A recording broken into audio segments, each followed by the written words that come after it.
You keep the extra. Orchard's win-win program gives you the confidence you'll receive the maximum value for your old home without all the hassles of selling it. If you're curious what Orchard would pay for your home, get a no-cost, no-obligation offer at Orchard.com. Orchard.com. That's Orchard.com.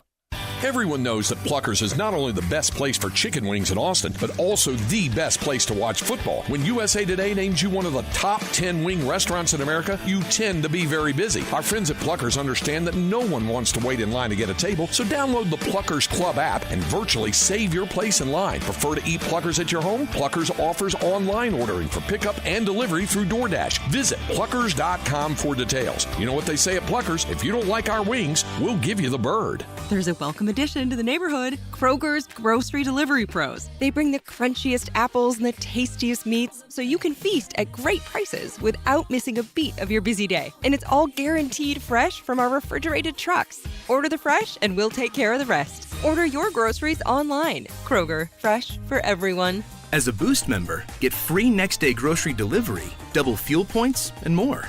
Sign up at Kroger.com/boost. Hear that sound? That's the original buffalo wing being fried to perfection at Anchor Bar.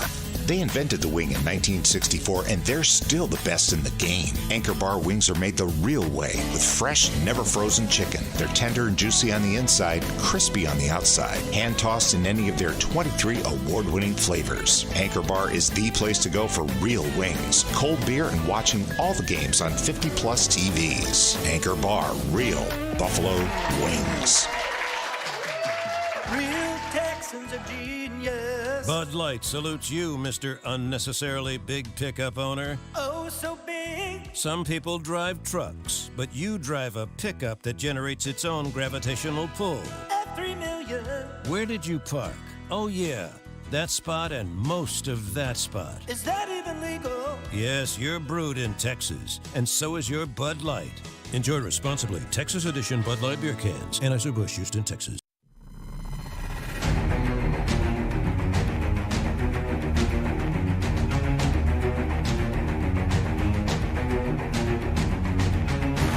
Welcome to the Texas Postgame Show on the Austin Radio Network. To give your thoughts on the game, call 512-447-3776. You can also text the show at 337-3776 on the Specs text line. And now, alongside Cameron Parker, here's Isaiah Collier.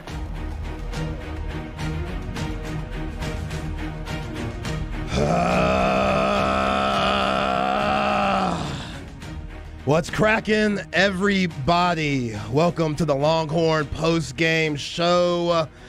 I am Zay Collier. The Texas Longhorns go down in a tough, brutal, sloppy, devastating, whatever you want to call it, Big 12 loss to the Oklahoma State Cowboys, 41-34 to go. 5-3 overall, 3-2 in the Big 12. We are on 104.9, 101.9, AM 1260, Coke FM 99.3, 98.5. We're also live on YouTube and Twitch. Catch me on Twitter at ain'tthat_Zay. I am joined by my guy. He does a great job around here, does a little bit of everything. You can catch him on Twitter at Cameron D. Parker. Cameron Parker, what's good, man? Zay, what's up, man? Wish it was better circumstances, but another loss, another blown second-half loss for Texas. Sark is now 1-6 on the road, not including neutral games at the Red River Showdown, and now 3-7 when holding a double-digit lead like they did in the second quarter.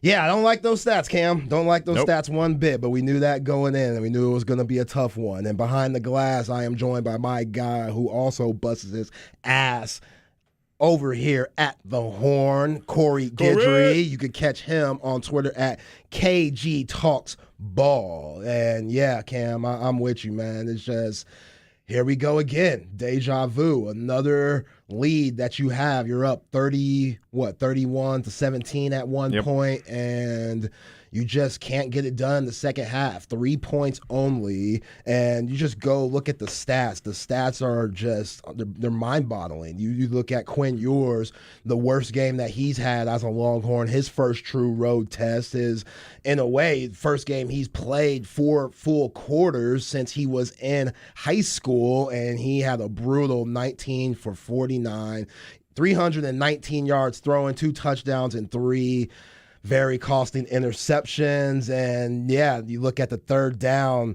efficiency. The Horns went 3 for 17 on third down.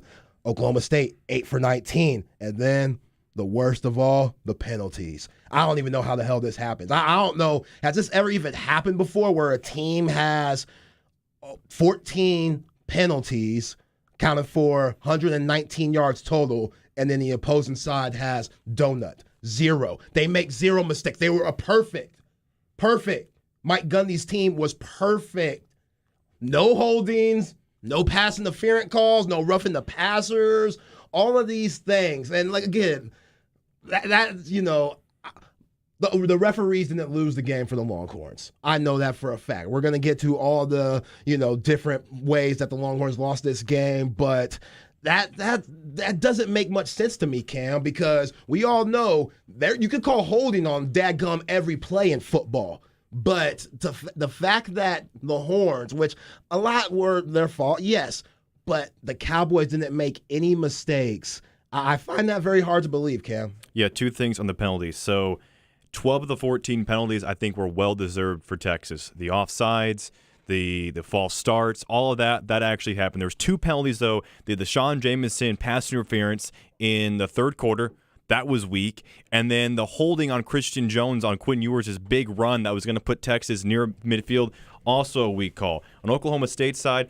it's a little bit misleading because they did have 2 penalties called in the first half. You had the holding on Oklahoma State that Steve Sarkisian declined because it was a third down incomplete pass. And then the offsetting penalty, which was holding, negated by Alfred Collins, is roughing the passer, which was him hitting the helmet of Spencer Sanders. But yeah, it's just a joke. And I think I saw a stat on Twitter in the Specs text line. Please help us out. But I don't think a Big 12 team has been called for holding against Texas this year.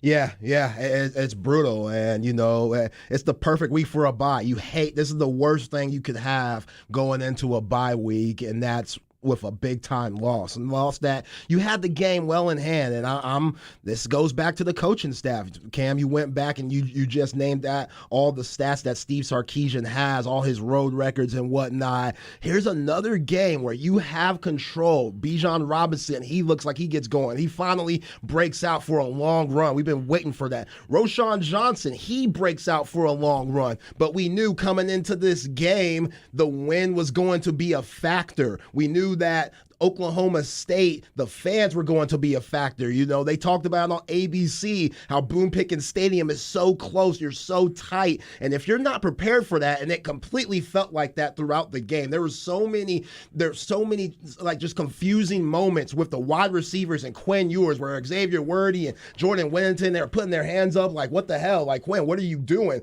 And the miscommunication was just so evident in this game. And that goes back on the coaching. Like, Steve Sarkisian, I get it. You've never been to Stillwater before. This was your first time. So, kind of like what he said in the Red River last year, how it was unexpected. I didn't get, we weren't prepared for the 50-50 side. They clearly weren't prepared for the fans. They clearly weren't. The play calling wasn't there. Quinn Ewers was off. He was terrible today. Do I think he should have been pulled? No. He needs to learn from this. He needs to learn from these types of games. There are a lot more mistakes than Quinn Ewers out there today. And yeah, we just saw him have that freshman, not many reps, not much time on the field type of game versus a really good team in Oklahoma State, and that is 11 in the nation. That has a lot to play for. Like, they just lost last week. Spencer Sanders, he guaranteed them going back to Arlington last week right after the TCU game. He told the pressers, hey, we will get over this loss. We'll see TCU in Arlington. So his mindset, which that should have been bulletin board material, but whatever.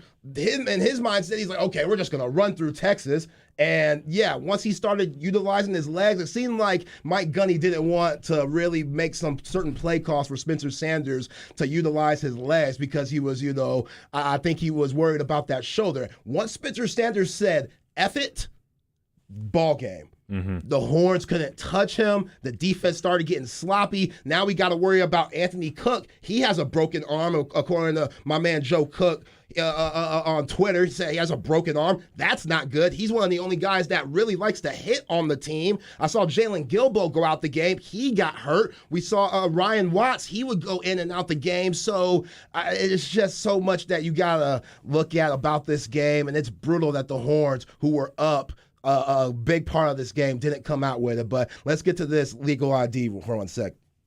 KTXX-FM, HD1 and HD3 VK, KTAE AM Elgin, K270CO Round Rock, KOKE-FM, Thorndale, Austin, K253 AM Sunset Valley. And it's another second half disappointment, Cam. 3 points in the second half. You put up 31 in the first half. You're rolling. I went on Twitter and said, you should put up 60 on these boys. They can't stop you. They can't stop you. Make it easier for Quinn. We don't need to keep going these long, tough routes. Like, clearly there's a miscommunication. Casey Kane, he hasn't called a ball, I don't know since when. Clearly had that big-time drop last week, but every time he goes out, there's nothing there. The Xavier Worthy, I don't know how many times he was targeted. There was no connection there. That's what Steve Sarkisian, you got to go back to the drawing board. And again, Mike Gundy, so good at making adjustments, so good at, feeling out the game and reading his team offensively and defensively. And we saw that. Sark got out-coached, Cam. You just can't say nothing about it. He got completely out-coached in this game. Yeah, I think the better team, the better head coach won this game. I think Mike Gundy definitely out-coached Steve Sarkisian in this one. I don't think you can argue with that. And Alex Loeb reported from Longhorn Network that Quinn Ewers had 14 overthrows, and you mentioned just not being on the same page. I mean, from the get-go, the first interception, a miscommunication of some sort with Xavier Worthy, and that kind of foreshadowed the rest of the game. I mean, when it was 34-34, Texas had the ball. Quinn Ewers, who had been struggling the entire game, he was 8 for 25 in the second half. He had Quinn Ewers open on a deep post route, corner of the end zone, and he had Xavier Worthy open, and Xavier Worthy stumbles, and it was right where it needed to be. Man, that was such a brutal stumble. And behind the glass, we got my guy Corey Guidry, who was been on the game on the ones and twos. It's been, he's been locked in every single game this season. He's seen every single play this season. Corey, what did you think about what happened in this game in Stillwater today? Man, I got a little nugget for you guys as we kind of talk about Sark. And Texas has lost 6 games when trailing at halftime since Sark has took over. And this is his 20th game so far as the head coach of the Texas Longhorns. And 6 of those they have lost when leading at halftime. So. Yep. The problem. Yeah. The problem. I love guys like Michael Taft. I love his story. But if he's out there, I'm not going to lie, that ain't good. That ain't good. He plays hard. He means well. But if guys like him are out there and think for this bye, in a way, it's a blessing in disguise because this secondary is beat up like I don't know what. But let's go to the Vaqueros Cafe and Cantina hotline. First caller of the day. We got Ryan on the line. Ryan, what's up, man? Hey, guys. Listen, Sark's going to have to answer a whole lot of very tough questions this week. While I can appreciate, I'll give you also the stat on the 20 games, losing 6, trailing at half, or winning it at half. Tom Herman only had 4 of those games out of 50. So that's not a good stat. But I'll tell you this, I don't I think he should have pulled Quinn Ewers because at some point you have to realize the connection's not there, the mojo's not there, your quarterback's your leader, and he was doing nothing to lead this team. His body language was terrible. He was bad. If you want to help this kid grow and lose the game, okay. If you want to win the game, you got to put Hudson Card in there. With the 3 true freshmen on the offensive line, you can't move the pocket because Quinn can't move. You don't have the threat of running with him. I mean, he had that peeled off that long run, which is great, but Card could do that much better. If you wanted a chance to win, I'm not saying we would have won by any stretch of the imagination, guys, but he was bad. He was so bad, and that's a big reason why we lost that game. At the end of the day, I believe this team is better than it was last year. You can look at all the stats and everything and say that. But if you look at it very closely, just be cautious and realistic, Texas fans. This is the first game entering the toughest part of our schedule. We're going to learn a whole lot about this team. But I'll tell you, in conference, look at the games that they've won. Oklahoma is a terrible, terrible team this year. They're way down. They were decimated, with transfer. West Virginia, not very good. One game, maybe 2 wins in conference tops. Iowa State, winless. We played Tech on the road, we lost. We played Oklahoma State on the road, and we lost in very ugly fashion, sloppy fashion. So let's be optimistic that we're going in the right direction, but we're not where we thought we were. I think if you're being very, very realistic about it, and, I agree, bye week couldn't come at a better time, but you're going to K-State after that. And listen, I have no reason to believe we're going to win that K-State game. If I have to sit here right now, there's a long time between now and then, but you can't until I see it, every step, every little test we've had this year, show me, don't tell me. And until they show me, I have no confidence that they're going to go into Kansas State and win this game. And again, Sark's going to have to answer a lot of tough questions because that was some pretty poor coaching. That was some very, very poor coaching and tight coaching, and it resonated throughout the entire team.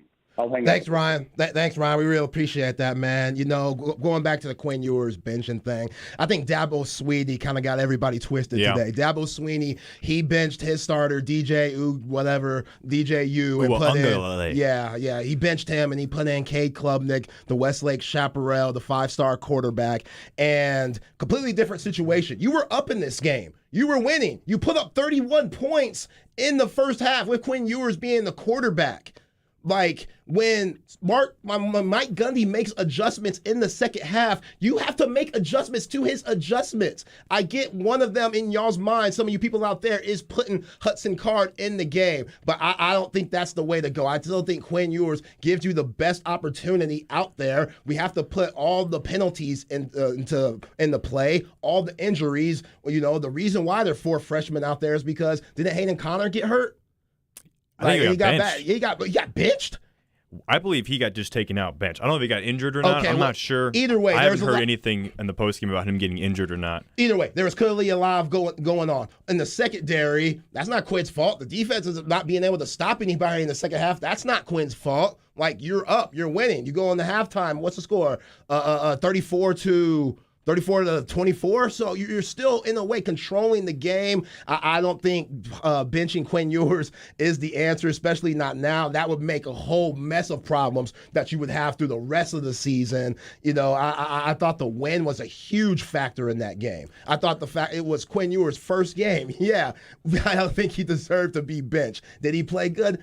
No, he didn't. He's just a freshman. Like, it is what it is. You were controlling the game. Sark, that's on you. Figure out ways to get Bijan more involved. You were throwing the ball to him. Why did that stop in the second half?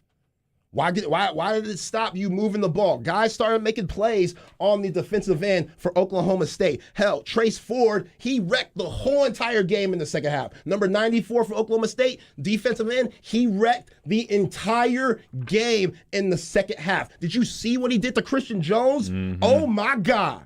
Oh, my God. Yo, that's a problem. That's a problem.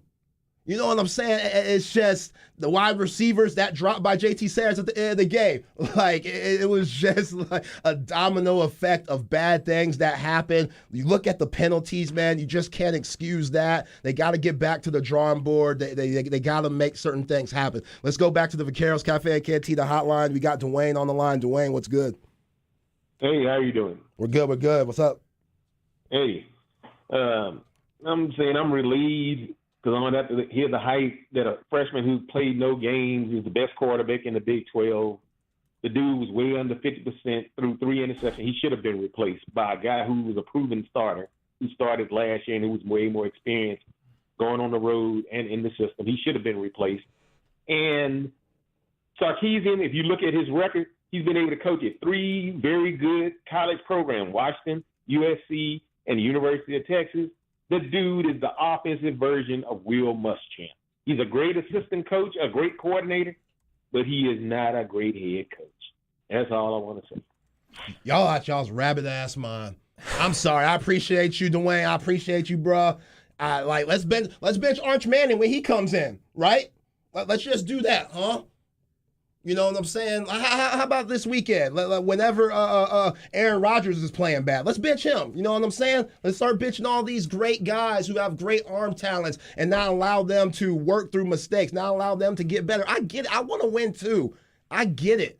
But when you're controlling the game the way they did, there wasn't a point in the game where I was like, it's completely Quinn Ewers' fault. I mean, they scored 34 points. That's what I'm saying. Like, I don't really understand that. Like, DJU wasn't moving the ball at all. They only had 10 points before Dabo Swinney pulled his ass out, and Cade Klubnik, a 5-star quarterback, came in, which Dabo's been wanting to do that for the whole season in a way. This was on Steve Sarkisian and the whole team. Hell, we saw Savion Red getting after it with the coach on the sideline, going hell Robbie Anderson on us from Carolina, who got traded to Arizona.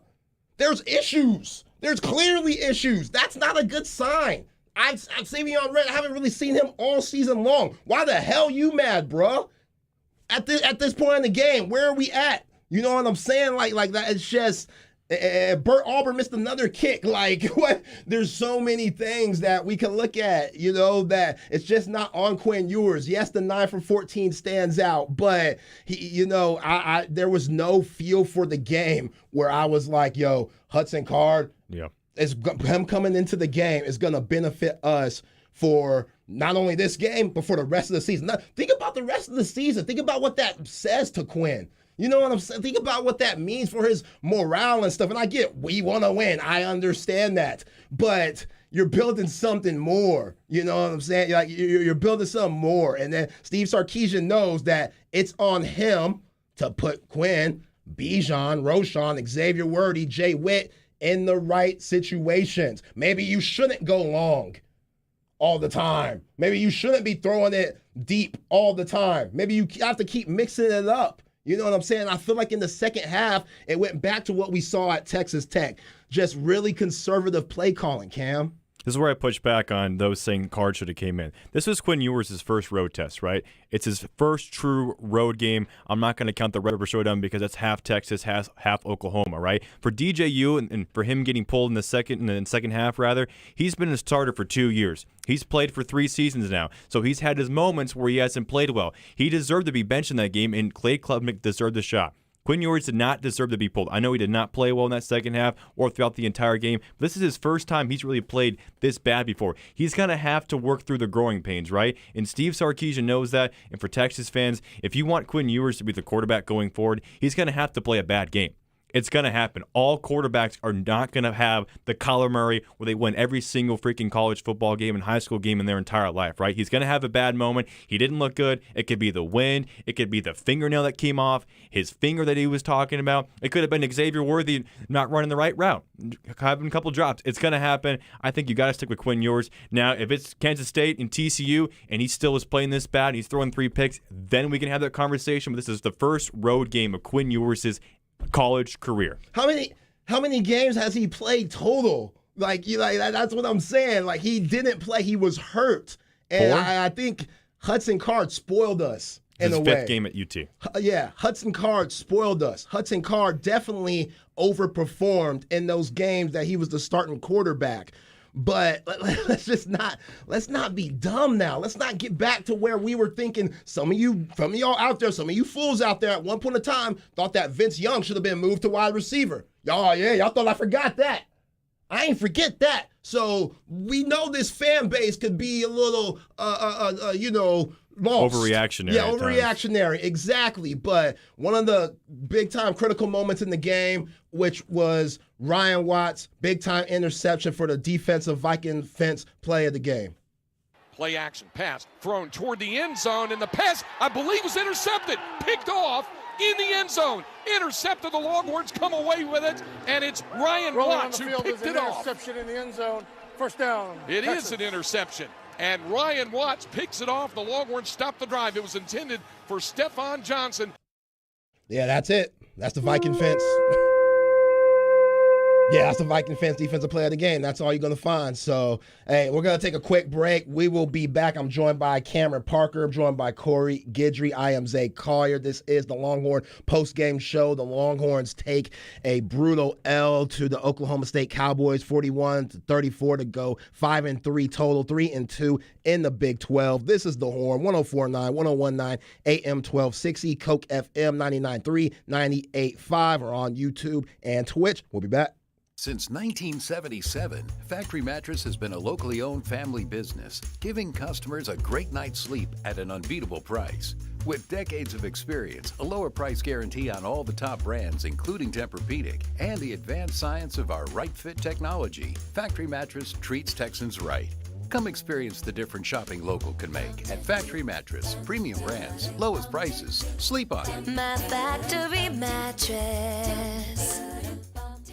College football is back, so grab your friends in a cold, refreshing Dos Equis lager. Dos Equis is a golden Pilsner-style beer perfect for enjoying with your friends on game day. Make the most of your college football game day enjoyment with a crisp, refreshing Dos Equis in your hand and your friends by your side. Just look for the Dos Equis display wherever you load up for tailgating or buy a pack wherever you buy your game day beer and snacks. Dos Equis, a proud sponsor of college football. Get a dose. Enjoy Dos Equis responsibly. Copyright 2022, imported by Cervezas Mexicanas, White Plains, New York.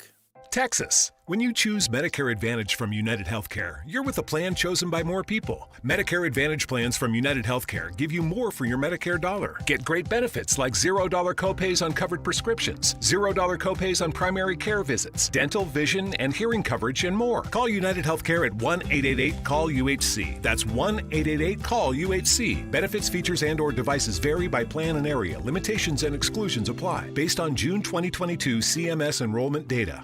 Got chronic joint pain but want to avoid steroids and surgery? Take some advice from pro football legend Emmitt Smith. Call QC Kinetics. Let QC Kinetics help you improve your quality of life with biologic therapies that get your body to repair and restore damaged tissue. These exciting new regenerative treatments from local medical professionals can help your body heal itself with lasting pain relief. Trust me, you want to avoid surgery if you can. Check out these biologic treatments to see what your options are. QC Kinetics. Restorative, regenerative solutions with no downtime, no surgery, no drugs. I'm talking about joint pain we all can relate to in your knees, your shoulders, your hips, and your lower back. They'll get you feeling good again. Get relief now. What are you waiting on? Make the call to QC Kinetics. Tell them Emmitt Smith sent you. Call QC Kinetics, 512-593-4303. That's 512-593-4303. 512-593-4303. Fall is here, and Callahan's General Store is exercising its green thumb. Help you prepare your yard for the cooler months ahead. Now is the time to aerate and fertilize your yard, giving it the essential nutrients it needs, prepare for the winter, and the necessary head start for a green, lush lawn next spring. Callahan's General Store has the organic and conventional fertilizer and winter seed mixes you need, and all the expert tips and supplies you could imagine. Callahan's General Store, since 1978, and still here, 501 Bastrop Highway, Callahan'sGeneralStore.com, and hey, make it a Callahan's Day.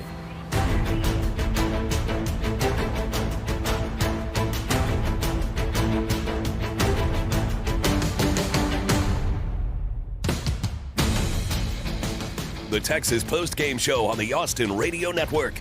To give your thoughts on the game, call 512-447-3776. You can also text the show at 337-3776 on the Specs text line.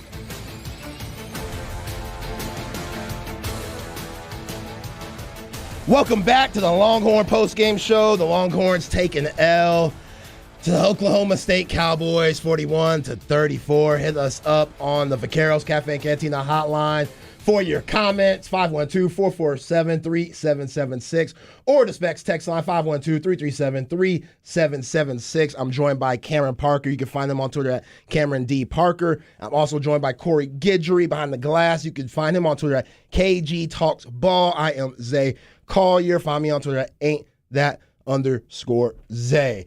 And yeah, everybody thinks that Quinn Ewers should be benched. Everybody basically thinks that Quinn Ewers should be benched. We were talking about him. He was the next up-and-coming 2024 first-round pick in everybody's minds last week. Has his first bad game, and he needs to be benched. And If he had a finger injury, now all these people talking about he had a finger injury or he had a fingernail problem, him wearing the glove before the game, that was odd. And I thought that was a win thing. Because how fast was the wind going, Cam? About 20, 25 mile per hour gusts. Yeah. So I thought that was a win thing. I don't know. But the finger thing, see now when you lose, now all the excuses comes up. Because if that was the case and he's affecting his throwing ability, then okay, sure, he should be pulled if he's hurt. But if he's out there, that means he's not hurt in my mind. If he's on the field, he's not hurt or he's good enough to be playing. Yeah, so what happened was Quinn Ewers was wearing a glove in pregame warmups. Texas reporters asked him after the game if it was a win thing, and he said no, that he ripped the fingernail off the bed of his finger, and that's why he was wearing the glove. He was asked did it affect any of his throws. He said no. Sark said in his post-game presser it didn't have any effect on it, but people seem to think it did have an effect on it. I mean, I don't know between the wind, like was the wind affecting, because you know how Ewers likes to throw those layer throws, right, like go up a little bit higher up into the stratosphere and come back down. Obviously something was going on. He was not connecting with any of his wideouts, so you can go to the finger, you can go to the wind, whatever, but either way, he just didn't get it done today, say. Yeah, he didn't. And that, again, I blame a lot of the coaching staff on that one. No execution, just poorly executed all around. Yeah, you got to execute in the second half. You got to understand that, hey, okay, Mike Gundy, if he's going to rush you like this, then you got to make adjustments to that. And nobody played well. The defense damn sure didn't play well. They gave up 8 for 19 third downs. Like going to mention, we were 3 for 17 on third down. Not good at all. So yeah, I got that for you on that. On third downs, the average distance to go on third downs entire game was 8.4 yards. They didn't have a third down under. Pull this up real quick. They didn't have a third down under 3rd and 4 or less the entire game. There had two times you had 3rd and 22. You're not going to win on the road with a bunch of freshmen playing when you have 3rd and 22 twice. Yeah, and let's not take away the fact that Anthony Cook, your best hitting secondary player, he's gone. Who knows how long he's out? He broke his arm. Then you got Jalen Gilbo, who got injured. You got Ryan Watts, who isn't healthy. All those pass interference calls, that play to Green for Oklahoma State where he had that touchdown. Jaron Thompson, who's been playing pretty solid all year, that was horrible tackling effort. That was awful. That was terrible. The game tying touchdown pass. Come on.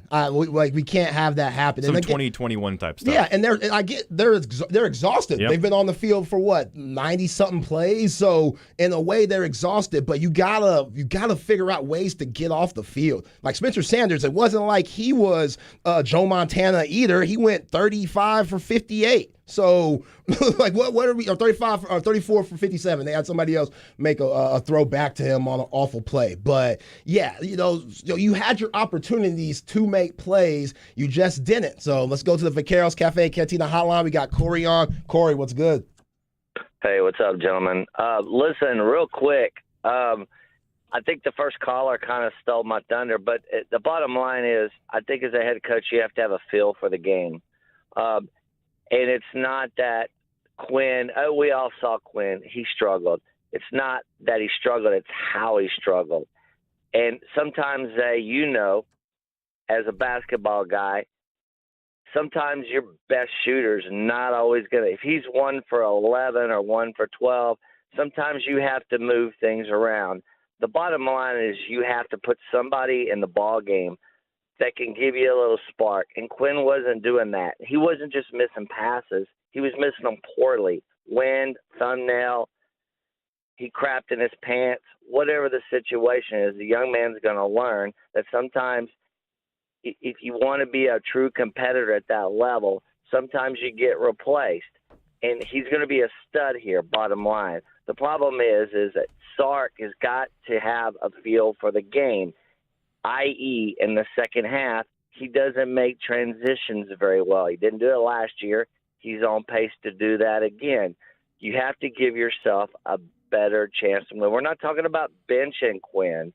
We're talking about going with a change of pace, and there's nothing wrong with doing that. No one's saying bench the young man. were saying. No, yeah, they're saying it. You've heard the first two calls. I don't mean to interrupt you, Jason. You heard or Corey. I mean, you heard the first two calls. They talking about benching the guy. No one said bench him. All they've said is maybe they should put Quinn in the game. Nobody's saying bench Quinn. They're saying give Hudson a chance. You're the one that said that. Thank you. Thanks, Corey. That's benching. When you pull a guy out the game and he's your number one, that's benching. Yeah, it's quarterback. It's one. Isn't that it's the one actual position. definition? Yeah, that's of benching. it? I appreciate Corey, but that's literally benching. And the full basketball analogy, Dabo made it today. Steph Curry goes 2 for 25. Steph Curry, he could pass the ball. He could set his teams up. He causes a lot more, attention to himself that gives other people options. That's what the coach comes in and says, okay, Quinn's clearly not dialed in today, so let's use Bijan more in certain situations. Maybe not the way we use Bijan in the first half because Gundy's ready for that counter now. They're ready for that counter that we've been throwing out. We've been running all over those two big-time runs with Roshan and Bijan. They're definitely ready for that. So maybe we should mix it up in different ways. Maybe we should get a jet sweep every now and then to Xavier Worthy, who had a pretty good game punt returning. And, when the ball's in his hands, he actually played well. Like, there's different things that you can mix it up where you don't have to take Quinn Ewers, who I understand missed 30 incompletions. You don't have to take him out the game. Yeah, I give credit to Corey about the feel. I agree with that part. I don't think Sark kind of called a great second half for the most part. I mean, there was the one play, I think it was a third or second down in Oklahoma State side, and Quinn Ewers threw. It was a comeback route to Keelan Robinson on the opposite side of the field. It was a very tough throw to make for Quinn Ewers, and he's throwing to a running back, right? Now, I know Bijan Robinson has great hands as a running back, but that's a tough throw to make not only to a receiver, but to a running back. I would have liked to have seen Sark find ways to get Ewers in a rhythm, right? Because he never got really in the rhythm this entire game.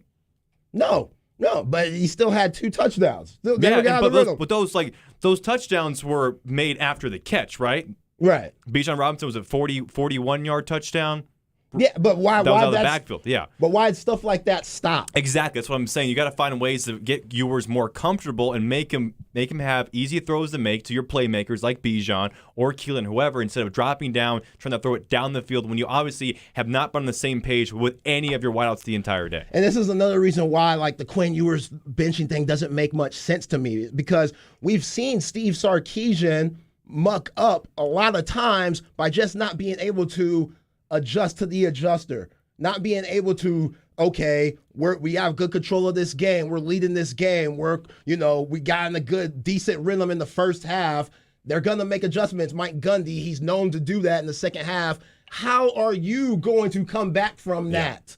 He's never been able to do that, ever. From Washington, from Southern Cal, he's never been able to do that. Now at the 40 acres, both you, Cam, you and Corey, we talked about his statistics and struggling on the road and struggling when being up certain amounts. It's just, it's deja vu. It's deja vu, and it's frustrating to see, and I get it. We're all frustrated. People coming at me on Twitter, we're upset because we know if the Horns would have won this game going into the bye, they controlled their own destiny on getting to the Big 12 championship. Let's go to Jason on the Vaqueros Cafe and Cantina hotline. Evening, gentlemen. How are y'all? What's up? We all right. Good. So let me put the one thing to bed that I'm going to say that you've been saying all along. It's not on the quarterback, okay? I mean, it is, but you don't bench him. You're right. He's got to work his way out of trouble or he's never going to learn, okay? So let's put that piece to bed. I totally agree with you guys on that.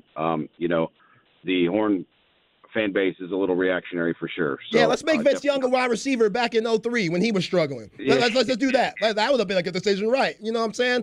I'm sorry, Jason. Keep going. No, all good. So I have a question for you guys. Correct me if I'm wrong, but wasn't Tom Herman's record and Sark's record the same when they hired Sark? Didn't they have the same collegiate record overall? You're going to have to listen to everybody this week. We don't got those stats in front of me, but No worries. I want to say when it came down, they mentioned that, and I was like, okay, so why are we making the change? But honestly, this whole thing is on the coach. He doesn't make second-half adjustments. This team does not do well in the second half. I mean, they've had a couple good games, but this whole not letting off the gas thing is garbage, right? The man's never done it. I haven't seen it happen. He's just not a second-half coach. And I think the other caller made a good point. Maybe he's not the guy as a head coach. I don't want to say that already because there's just been too many changes on the team. But I never felt like Sark was the guy. I thought it was kind of a little overblown that he was going to come in and save the team necessarily. And he might. He might. But I just don't feel like he's making the right adjustments in the amount of time that it's happened to see this team go where it needs to go. Yeah, thanks, Jason. Appreciate you, man. Yeah, this is an awful loss. You know what I'm saying? A lot's going on the offense, but the defense, they weren't good either. All the players that Oklahoma State was missing, they were missing one of their top wide receivers. I want to say Braden Johnson. They were missing him, but then boy Green, he stepped in and took his place, easily. And yeah, Deshaun Jameson, he didn't have the best game. Ryan Watts, he was a little up and down, also got injured. You know what I'm saying? They're throwing guys like Michael Taft in the game, which we talked about earlier. I want to say Michael Taft was a walk-on at one point. Walk-on true freshman. Walk-on true freshman. A redshirt freshman. Yeah, I probably earned a scholarship, but still, he was a walk-on. You got guys like that playing significant minutes in that secondary, which at this point is a problem. That the front line for the Horns is solid, but DeMarion Overton, Jalen Ford, they make get great plays, and then you'll see them muck up at times. But the secondary, all in all, they're struggling. They're absolutely struggling. We got one more call before we go to break. Let's go to the Vaqueros Cafe and Cantina hotline. Frank from Austin. What's up, Frank? Hey, what's up, fellas? What's good? Yeah, I think we're a little bit bamboozled by thinking that this thing is built in a day, right? Mike Gundy, what he got up in Stillwater has been 15 years in the making. He takes 3-star athletes, turns them into 4 to 5-star, playmakers by their junior or senior years, and some of them get drafted. So I think what's just totally off base here is the criticism that in some capacity you're going to turn this team around in a season, even 3, right? And I'm sorry about the train, but it doesn't work that way. It doesn't work that fast. Appreciate you, Frank. I don't know where you at, dog, but I hope you're a little too close to that train for my comfort. But yeah, it's not built in the day, but those are Texas fans jumping off the Quinn Ewers bandwagon, apparently. What happened? Yo, one of the quickest jump offs in bandwagon history is what we see today. I'm kind of bedazzled that we have people talking about taking this guy out the game. Let's not say bench, because I guess bench is a sensitive word. Let's not say that. But taking him out the game and replacing him with Hudson Card, Travis product. This was 10 years ago. They would have been calling for Case McCoy to come in over Quinn Ewers. I mean, Spencer Sanders went, 13 for 36 last week? He didn't play good. I'm sure there was Cowboy fans asking for him to be benched, and he was literally injured. He was injured. Guess what? He comes back this week and leads Oklahoma State to a big win. It's going to happen. Your quarterback's going to play bad. You're going to have to just ride it out as Ewers grows. He's a true – technically, he's really only a freshman because he only played 5 games this year. He hasn't played meaningful football in 2 years. Yeah, I completely agree. I just don't understand – why benching them. We got to look at all parts of the game. We got to look at the 14 penalties to their 0. They had 0 penalties, guys. 0. They didn't make any mistakes. You know how hard that is to do? And again, there might have been a little bit of home cooking, and you hear about the Horns going to the SEC in 2025. I hear people on Twitter going, "Oh yeah, here we go. They don't like us," and stuff like that. Hey man, it doesn't look good. The 14 penalties to their 0, that doesn't look good one bit, because you could argue that there's a holding call on almost every single play. But let's take one more quick break before we get back. Appreciate everybody and their enthusiasm. I get it. It's a brutal loss. The Horns went down 41-34 against the Oklahoma State Cowboys. They are now 5-3 overall, 3-2 in the Big 12. Cameron Parker, Corey Gildry, both in the building. I am Zay Collier. This is The Horn, 104.9, 101.9 AM 1260, Coke FM 99.3, 98.5, YouTube and Twitch. We'll be right back. Williamson County's Fair and Rodeo, presented by Now Maxwell Family of Dealerships, is back October 26th through 29th at the Williamson County Expo Center. Tickets are on sale now. Catch the excitement of a full rodeo Friday and Saturday nights with CPRA Cowboys doing Battle in the Dirt. Ride all the rides. Enjoy the great fair food, beer, and wine garden. October 26th is YMCA of Central Texas Family Night with free gate admission for everyone. October 27th, free gate admission for veterans, sponsored by the Round Rock Community Foundation. October 28th, and Sarah Salsa brings Tejano Night with artists Ram Herrera and Yayo Castillo with Rumors. Mark Chestnut takes the stage Saturday night from Brown Distributing. Rodeo, music, full carnival, Paul Bunyan Show, petting zoo, mud and bustin' vendors, and fun galore. It all happens at the Wilco Expo Center, 5350 Bill Pickett Trail in Taylor. We'll get your tickets now before they sell out. For a full event schedule, go to wilcofair.com. Yee-haw! Make the cooler nights a whole lot cooler with Specs. Our larger selection of wines, spirits, and finer foods is more accessible than ever with home delivery from the Specs app or curbside and in-store pickup when you shop online.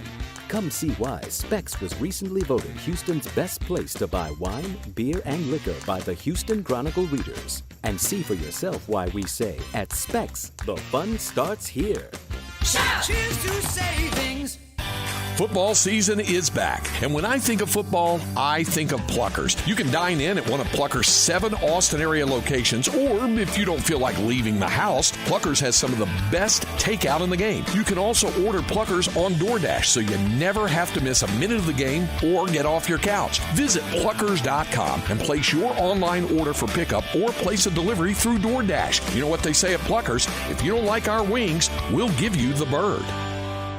If someone offered you $500 for 10 minutes of your time, you wouldn't believe it. But if they work at Henna Chevrolet, it's true. Because 10 minutes is all it takes to drive from CarMax to Henna, where you're guaranteed to get $500 more for your vehicle. Just show Henna your written CarMax appraisal within 7 days, and you'll get $500 more guaranteed.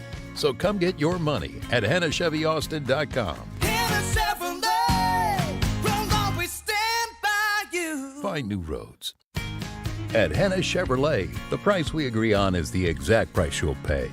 I was at a Chevy dealer recently, found the car I wanted, agreed on a price, and made it all the way to the financing table. Before they mentioned the $2,500 mandatory dealer package, they added mandatory, as in they refused to remove it. So I left and went to Henna. For straightforward, all-inclusive pricing, come find new roads at Henna Chevrolet or HennaChevyAustin.com.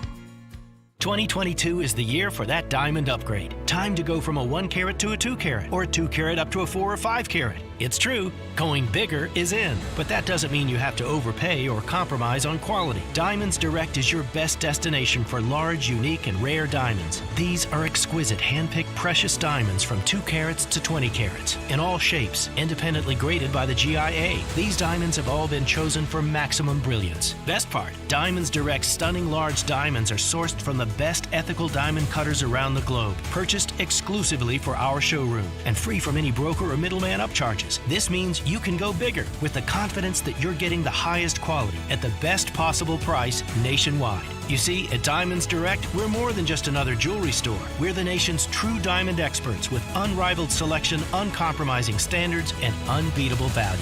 Let us prove it today with your diamond upgrade. Diamonds Direct. Get directions, showroom hours, and more at diamondsdirect.com.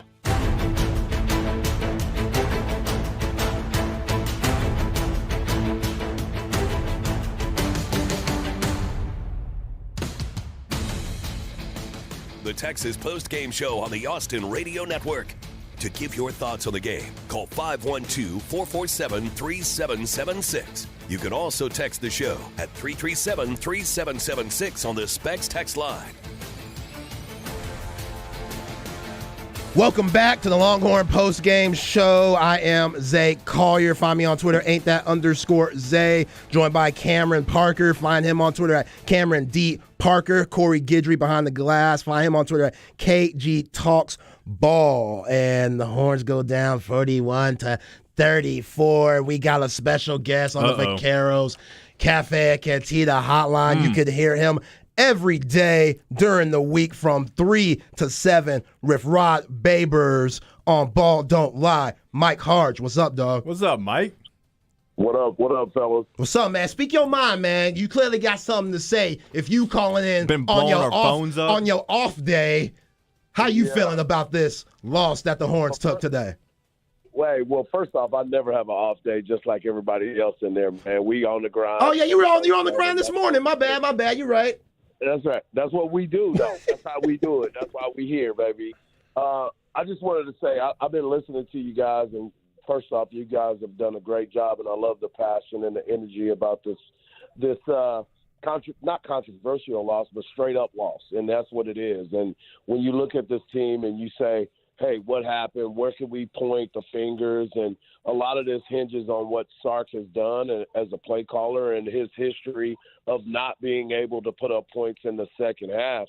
But let's be honest, if the rumors are what they are and Quinn Ewers is struggling, Quinn had 30 incompletions. 30. I don't care if it was wind, snow, rain. I don't care about any of that. But Harge, are you that off? When you're that off, that is a huge problem.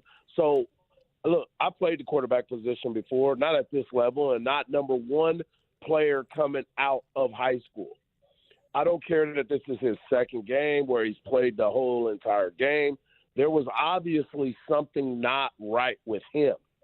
And as a coach, sometimes you got to make a decision to bring in a reliever. Not necessarily saying that he's not going to be the starting quarterback moving forward, that it's not his program, that all these things aren't true. And I appreciate what you guys are saying, and I agree with majority of it. But sometimes you got to bring in relief. It doesn't mean that he's not going to be your guy. It's just sometimes a guy just does not have it. And when a guy doesn't have it, you have to make an adjustment, and that is an executive decision. Sark's job is to win games, not save feelings. And for him, if he does not continue to upgrade his play, he is on the line. So I appreciate the fact that you're trying to look out for the young freshmen, but my job as a head coach is to make a decision to win. He's not Bryce Young. He's not proven anything yet. He's dealt with injury, and a change of pace sometimes is important for the team. Quinn Ewers is the future of this program, no doubt about it. But sometimes you have to make an adjustment. And if you're going to sit there and say, well, we're gonna stay with him because of this, his job's on the line. And if your job's on the line, your job is to win. So we know how Texas football and fans react. So we can't give everybody a pass. This is something that is been in the system of Sark for years, and you guys went through the numbers. And if that was me as the head coach, I made the change because I've got to change the narrative for my fan base, for the people around me, and for my career. Thanks, Harge. Damn, man. Yeah, you clearly ain't off today. You still on. I see that. You still on. You still on the clock, man. Get you some rest, dog. We appreciate you calling in. Get you some rest, man. Hey, y'all doing a great job, man. I appreciate y'all. Keep it up. Thanks, Harge. Thanks, Harge. Appreciate you, man. Yeah, I get what he's saying. I get what he's saying to a certain extent. But also, what about Pete Kwiatkowski? What about playing tighter when you got receivers running everywhere on you and you're not making any tackles? You know, like Jahdae Barron, he struggled today. You know what I'm saying? Like, you can say that about a lot. I get it. Quinn Ewers didn't play well, but it's not just him. It's not. The 14 penalties, they weren't on Quinn Ewers. You know what I'm saying? When with those two snaps, those two horrible snaps back to back where it hit the ground, that's not on Quinn Ewers. I thought he made two great throws at the end of the game. The one that Xavier Worthy that he stumbled and couldn't catch, that would have been a touchdown, and the one that Jatavian Sanders that he dropped led to the interception. So he played awful and for most parts of this game, but I thought when it mattered in the fourth quarter, that when Texas needed to go down and score, he threw the ball where it needed to be, and Texas wideouts just didn't make the play. Yeah, I think going back to making the adjustments, I agree with you, Cam. Going back to make the adjustments, I think that you could have and should have made adjustments in that game to Mike Gundy's adjustments that didn't necessarily mean taking Quinn Ewers out the game. Let's go to Vaqueros Cafe and clean the hotline for Daniel. Daniel, what's up? Hey, what's up, guys? What's good? What's good? Hey, man, real quick, man. I called on the blitz a while back, and I'm the one that said Zaymon Green. Appreciate that. Hey, man. Hey, I love the way y'all bring it. Before I get into it, I want to say I agree 100% with Harge, but that's not what I'm going to talk about. A couple of callers ago, some guy called and said, hey, it's not going to happen overnight for UT, and he said we need to give it some time. Okay. We can agree that UT has the most talent of any team in the Big 12. Is that correct? Yeah. Supposed to. Any team they play, they're going to have more talent than the other team they play. We can say that, right? Yeah. Okay. So look at what's going on around the country. Lincoln Riley, his first year at USC, they got beat last week, but he's got them going up. Look what happened at Tennessee with their new coach, his second year. Look where he's got Tennessee. And so Sark, look, y'all need to look at his records and see if this dude is really the right guy, because I don't know. I mean, to me, it feels like he should be doing more with what he's got here at UT. Yeah, they were struggling before he got here, but they have the talent. And look what's going around the country, and look what's going on at Tennessee and USC, and look where UT is right now with Sark's second year. I know y'all can't say anything because y'all on the horn and this the flagship station, but we got to look at Sark's record. You got to look and see what's going on with his play calling and everything. What I'll push back on, Daniel, is that Henderson Hooker's a seventh-year senior quarterback for Tennessee, and USC plays in the worst Power 5 conference, I think. They haven't faced a ranked team this year. I understand what you're saying about where they're at, and I think what Lincoln Riley's done is a good thing, but, I mean, they got blown out. Well, they didn't get blown out, but they lost last week against the first ranked team they faced all year.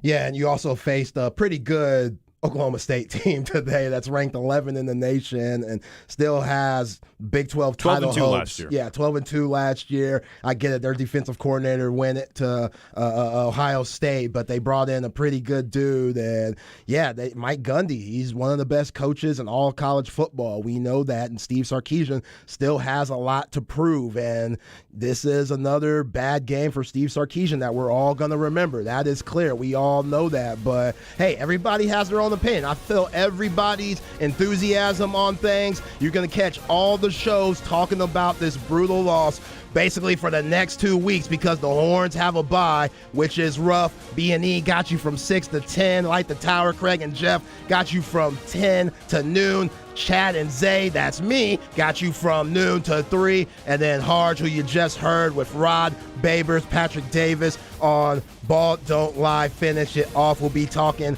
all that good football and all sports talk all week long on the Horn, 104.9, 101.9, AM 1260. We are also on right now, Coke FM 99.3, 98.5. Texas goes down to Oklahoma State 41-34 to go 5-3 overall, 3-2 in the Big 12. Thanks to Cameron Parker. Find him on Twitter at Cameron D. Parker, and Corey Guidry. Find him on Twitter at KG Talks Ball. I am Zay Collier. Find me on Twitter, ain't that _Zay. Y'all be cool.